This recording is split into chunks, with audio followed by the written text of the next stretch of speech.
Have you ever tried to explain something, like an idea, a dream, a project, and then halfway through, you could see it in their eyes? They're not getting it. You're saying all the right words, but it's just not landing.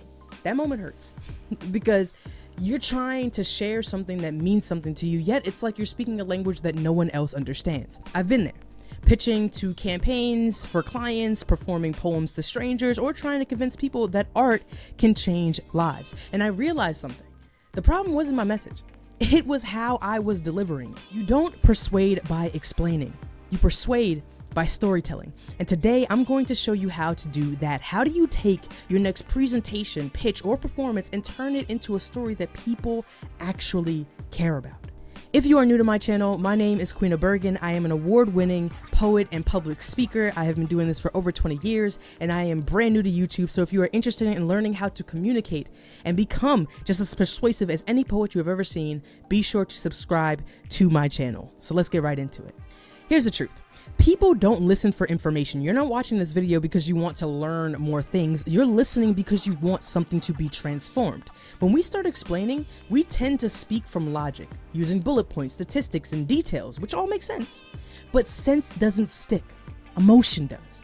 The human brain is wired for narrative. Stories activate multiple parts of our brain: sensory, emotion, even motor regions. That's why you feel someone's words. It's why poetry hits differently.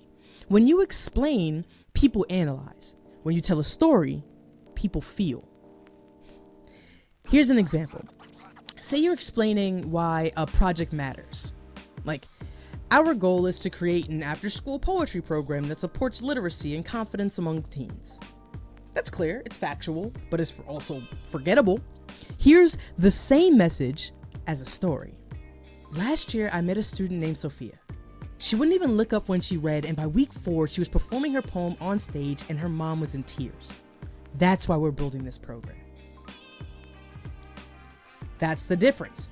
Explaining gives people context, while storytelling gives them connection. So how do you actually tell a story that connects? I use what I call the 3 C's of storytelling. Where's my... I just had you. Where's my... Found it. Where was I at? All right. The 3 C's of storytelling is character,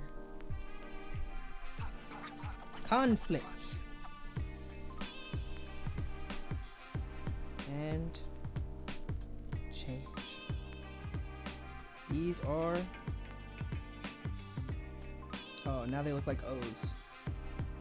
We're gonna keep it like that. So let's dive into character. Every great story starts with someone you can relate to, even if that person is you. Don't just jump into the lesson, start with the person who's experiencing it. As an example, I was terrified before my first presentation. Now you've given your audience someone to root for. You. Next, conflict. It shows what's at stake. What's the obstacle? Conflict creates tension, and tension keeps attention. I spent all night memorizing, and when I got on stage, my mind went blank. Now they're invested. Time for the change. Finally, show what shifted. That's the transformation that gives your story the power and hopefully also nails home the point. That moment taught me that confidence isn't memorization. It's trust in what I have to say. And that's what people remember, because when you tell your story, you're not just teaching, you are transferring the emotion that you want them to feel. Now let's make this practical. Say you want to take one thing that you've been trying to explain. Maybe it's an idea, a job, even your art, and ask yourself these 3 questions. Answer these 3 questions and you should be able to really formulate a great story. Number 1. Whose is... No, that's not how you spell it. You gotta be... Right? Alright, yeah, that's how we're gonna do it. Who's the human in the story? Not the concept, but the person. Who are we talking about? Okay? Then, what was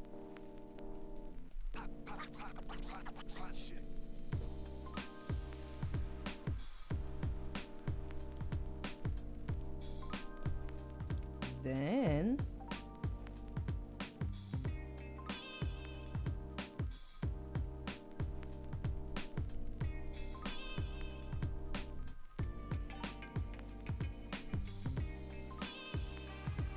I'm learning how to do this because of it.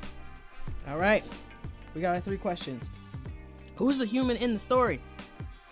What was the tension or the challenge? And then what changed because of it? So now let's apply these 3 questions to any story that you have. So instead of saying something like, I teach poetry workshops to help people express themselves, very conventional, try something like, I started teaching poetry because I remember how silence used to feel like a cage, and I wanted other people to use their voice as their key. Oh, that's not just an explanation, that's transformation. People don't buy into ideas, they buy into meaning. And when you start sharing your work this way, whether it's in a classroom, a pitch, or YouTube, people will lean in. Because stories don't talk at people, they pull people in. Now here's the real trick. Let's add some poetry to elevate that storytelling. Poetry is storytelling at its most concentrated form. It forces you to find the emotional truth inside of an idea that you want to share. Now you don't need to rhyme or use metaphor, although that is helpful to make it poetic. You just need to have presence. When your words carry some level of rhythm, when your tone carries weight, when your silence carries meaning, you're not explaining anymore. You're inviting people to feel something with you. So here's a small example. Imagine we say something like, I used to explain who I was. Now, I let people experience me. That's a shift, subtle, but it makes you go from a speaker to a creator. And don't talk like you're trying to convince somebody. Speak like you're painting a picture of what you already believe. If you want to practice this in your own life, here's a simple 3-step framework I use for any story. Step 1, start small. Pick one moment, not a whole lifetime. Details make stories feel real, so focus in on something, okay? Step 2, focus on the feeling of that moment. Ask yourself, what emotion do you want the audience to feel? What did you feel? And then build around that. And then step 3, end with insight. Close with one clear takeaway, something that the audience can apply to their own life. That's how you transform explanations into experiences. You don't have to be a poet to be powerful, but you do have to be human and connect with other humans, because connection doesn't come from saying everything perfectly. It comes from saying the right thing honestly. So the next time you catch yourself over-explaining, just pause. And remember that the goal isn't to be understood. It's to make people feel seen. Because when we stop explaining and start storytelling, your words stop informing and they start transforming. That's what we want. So if you've ever felt like this, drop a comment to tell me your favorite story that you've ever told, or one that you're still learning to tell. I appreciate you for joining me in on this video. I'll catch you all in the next one.